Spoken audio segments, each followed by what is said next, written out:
नमस्कार, आप देख रहे हैं हल्ला बोल टीवी। मैं हूं दीपक शर्मा और बांकीपुर उपचुनाव की काउंटिंग का जो अपडेट आ रहा है उसके मुताबिक वहां मौजूद हमारे संवाददाता राहुल ने जो हमें खबर भेजी है उसके मुताबिक छठे राउंड के बारे में हमें जानकारी मिली है कि छठे राउंड भले ही ऑफिशियली अनाउंस 3 ही राउंड अभी तक हुआ है, लेकिन वहां अंदर 6 राउंड की गिनती पूरी हो चुकी है और छठे राउंड में भी प्रशांत किशोर आगे चल रहे हैं।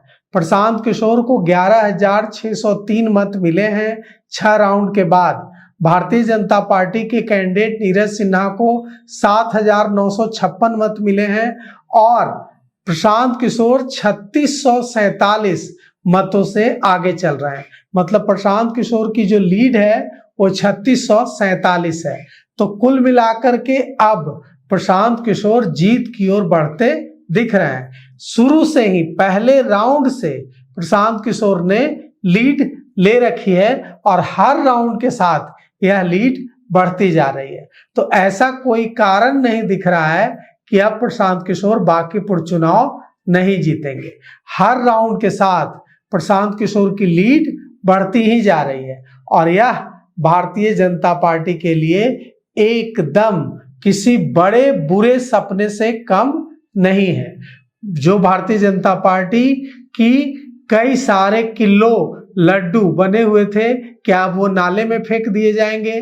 क्या अब प्रशांत किशोर की जो चल रही है लहर आंधी, उसमें भारतीय जनता पार्टी नेस्तनाबूद हो जाएगी?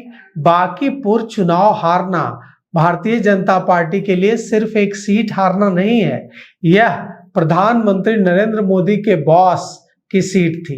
यह सीट नितिन नवीन की सीट थी जिस पर 35 सालों से भारतीय जनता पार्टी का कब्जा था। यहां प्रशांत किशोर जीतते दिख रहे हैं और हर राउंड में अपनी जीत की जो मार्जिन है उसको बढ़ाते जा रहे हैं। तो अब तस्वीर साफ होती जा रही है कि प्रशांत किशोर बांकीपुर के अगले विधायक हो सकते हैं और बांकीपुर प्रशांत किशोर का जीतना सिर्फ जनसुराज के लिए एक सीट जीतना और भारतीय जनता पार्टी के लिए एक सीट हार जाने जैसा नहीं है। अगर प्रशांत किशोर इसी तरह से लीड बरकरार रखने में सफल रहते हैं और बांकीपुर की सीट जीत जाते हैं तो इससे एकदम साफ है कि प्रशांत किशोर की पार्टी जनसुराज को यह संजीवनी बूटी की तरह मिलना होगा, क्योंकि जनसुराज संघर्ष कर रहा था। जनसुराज बिहार की राजनीति में अपने को स्थापित करने की कोशिश कर रहा था और लगातार विफल हो रहा था।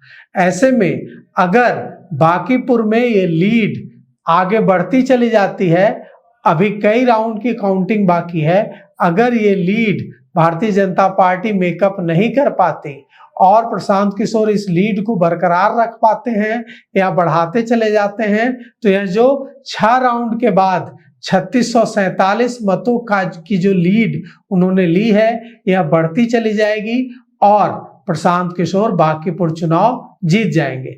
बांकीपुर उपचुनाव जीतने का मतलब बिल्कुल साफ है। बांकीपुर उपचुनाव जीतने का मतलब है कि प्रशांत किशोर बिहार की राजनीति में बांकीपुर में भारतीय जनता पार्टी को हराकर जीतने वाले विधायक के रूप में स्थापित होंगे और इससे सिर्फ जनसुराज स्थापित नहीं होगा, बल्कि जब तक यह सरकार रहेगी तब तक उन्हें चिढ़ाने का विपक्ष को मौका मिलेगा। और सिर्फ बिहार में नहीं, अगर प्रशांत किशोर यूं ही अपनी लीड बरकरार रखते हैं, बढ़ाते चले जाते हैं, तो पूरे भारत में विपक्ष बांकीपुर की बात कर जरूर भारतीय जनता पार्टी पर निशाना साधता रहेगा और भारतीय जनता पार्टी के लिए अपना बचाव करना मुश्किल होता चला जाएगा। तो देखिए, अभी तो 6 राउंड की काउंटिंग का अनऑफिशियल डेटा हमारे पास आया है जिसमें प्रशांत किशोर को 11,603 वोट,